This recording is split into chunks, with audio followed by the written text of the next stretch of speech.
What were your preparations like when you were getting ready to leave? I had spent some time in Iraq and I thought, what did we need in Iraq and what was hard to get when we first got there? So I just went down to Bass Pro Shop, got as much survival gear, equipment and stuff that I thought I might need.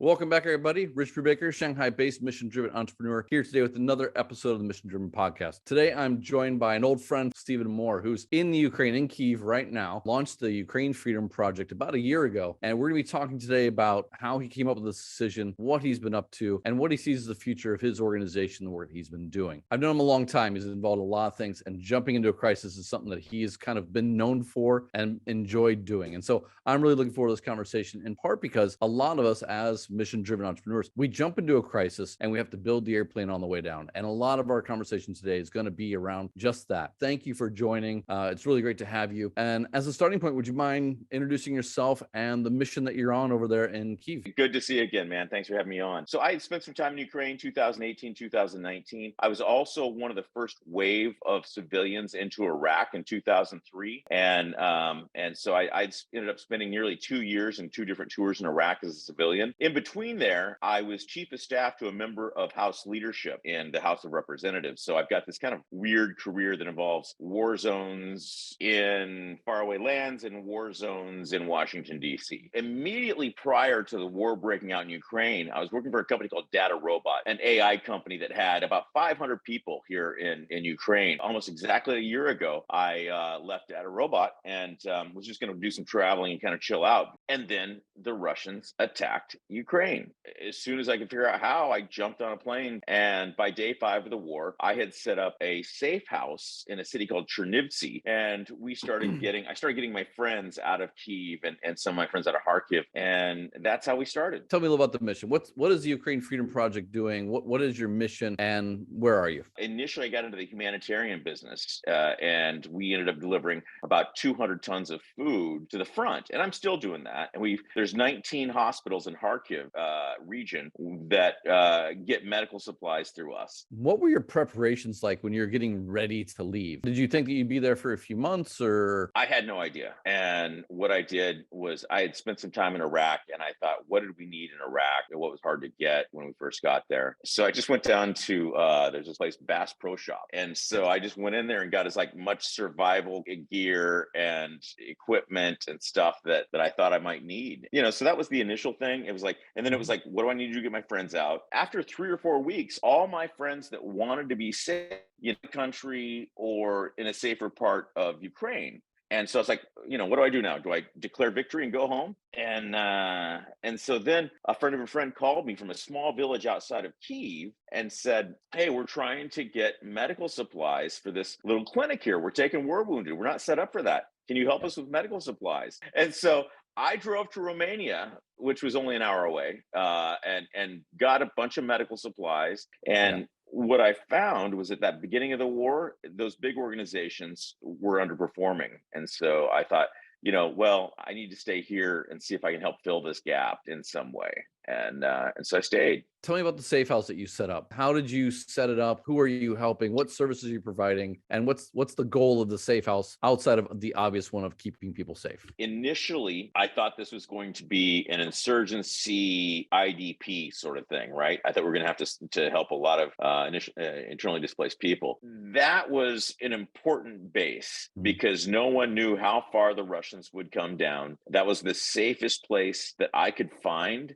But that safe house was important because it allowed us, I would once the refugee flow stopped in kind of late March, I started using that as a base to go to Kyiv, and I go back and forth from Chernivtsi to Kyiv. What was the safe house doing? How many people did you bring in, and what service were you providing? Were they there for 1 night, 2 weeks? What was the standard? We at one point had something like 32 guests, which included 3 dogs, 2 cats, a rabbit.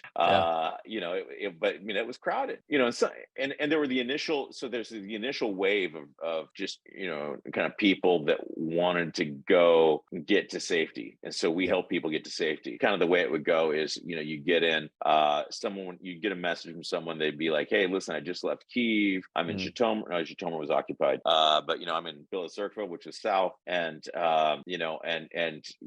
can I come stay at your place? Yes, come stay at my place. And so they would make their way to our place. And there was always kind of a drama getting there. And when are they going to get there? What's going on?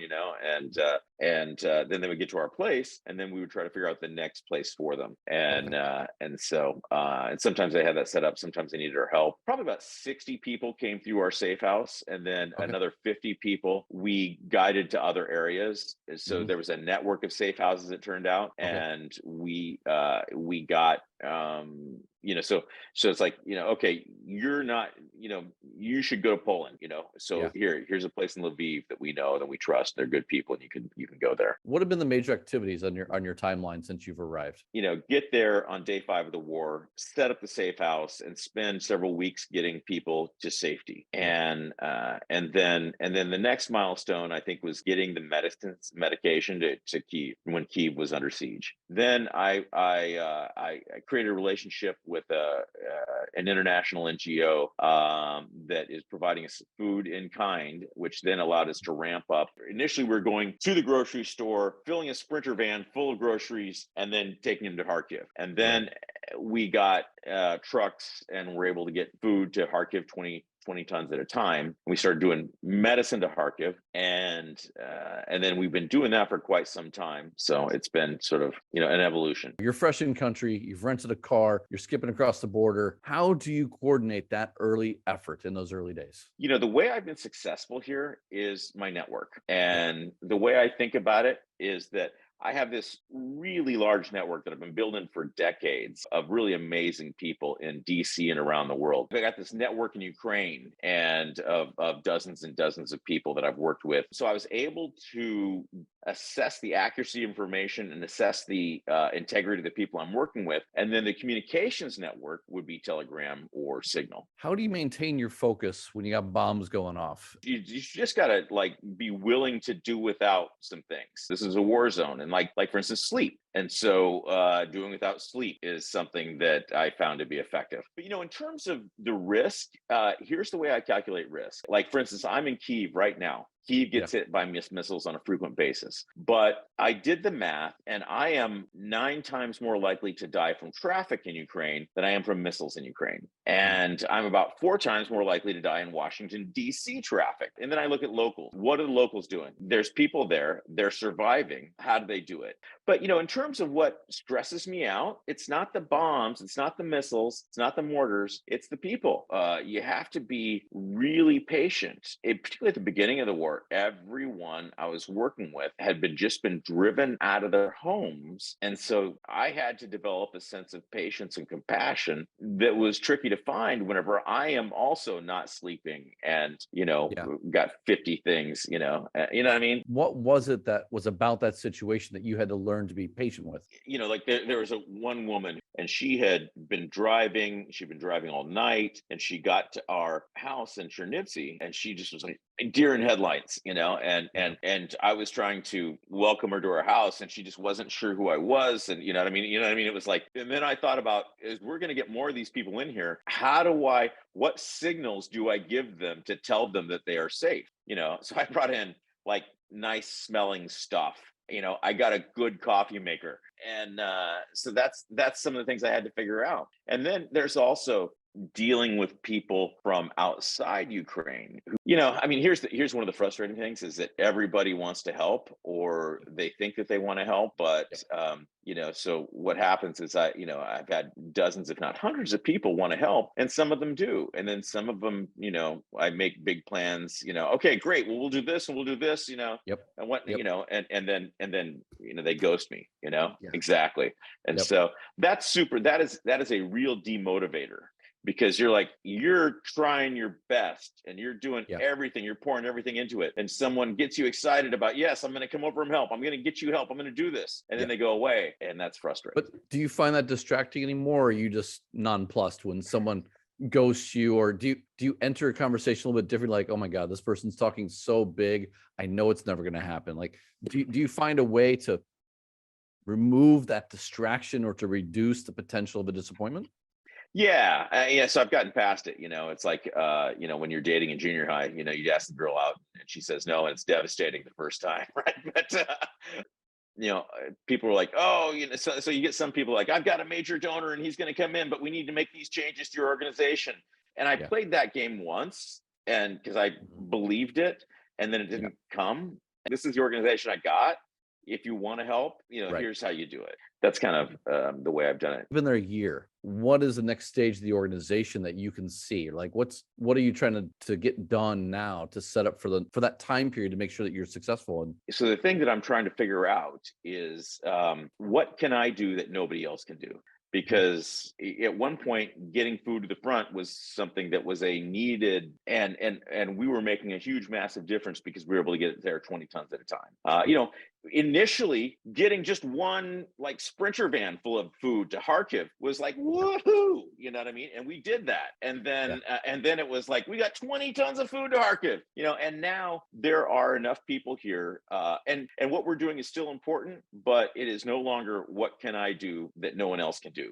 So some of the stuff that we're doing is kind of communications based. There's some war crimes investigators in Kharkiv that are really good guys, and they're charged with finding evidence for an eventual trial of Russians in The Hague. They're going out in the field, and they're finding stuff, and they're going back. They spend a day in the field and 2 days in their office writing this up on Word documents. So I'm like, what if they had a tablet-based pull-down menu where they can go out there, take a picture of something, do a pull-down menu, and they've cataloged it in a database. And then what if you take that database and put it on the internet? Right. Then you're communicating that more effectively to the world. It Right. impacts the pace of the war now, and it impacts the interest and the ability of foreign nations to give what's necessary to Ukraine. Right. So you're really pivoting your work. You delivered goods, you set up a safe house. Are there enough organizations doing that where you can pull back out of that now and then focus more on communications, or all in on communications? Or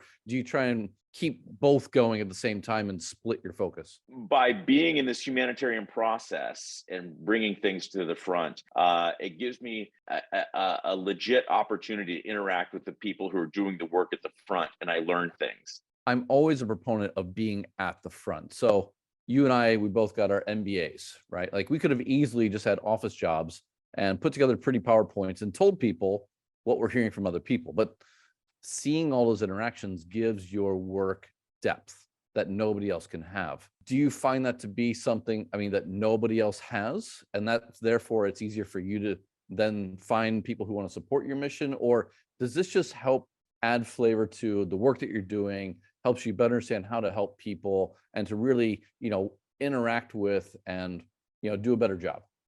All of the above, and I would say that there's a lot of people who spend more time at the front than I do. And, I go to the front, but there's Sure. people that live there, and then there's a lot of people that have not a lot of people, but a fair bit of people have a lot of contacts in Washington D.C. But they typically don't go to the front. They don't have my level of experience at the front. So, as I like to say, I am one of the few people in the world who has been to the Ukrainian front and been on the floor of the House of Representatives whipping votes with Kevin McCarthy.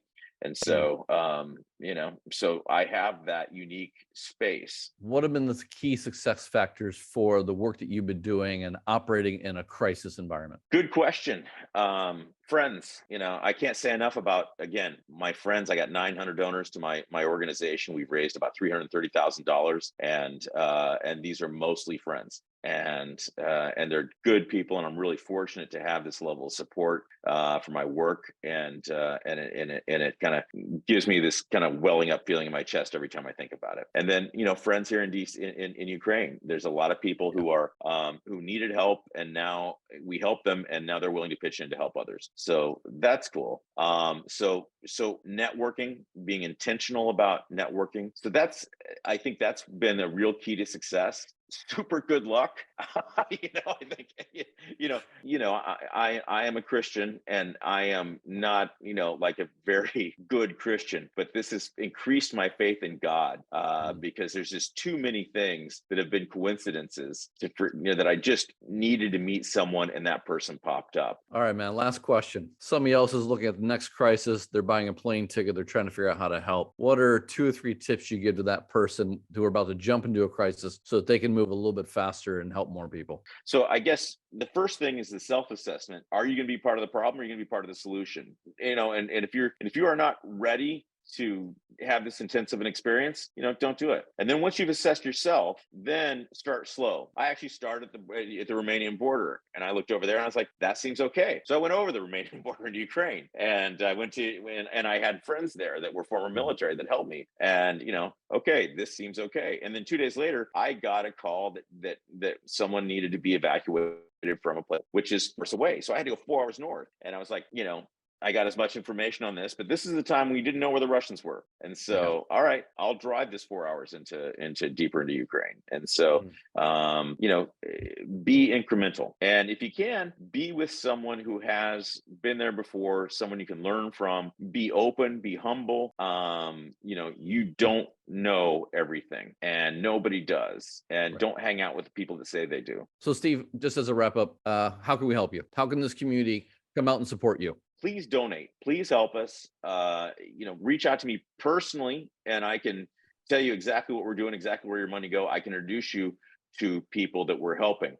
But go to UkraineFreedomProject.org. That's UkraineFreedomProject.org, and please donate.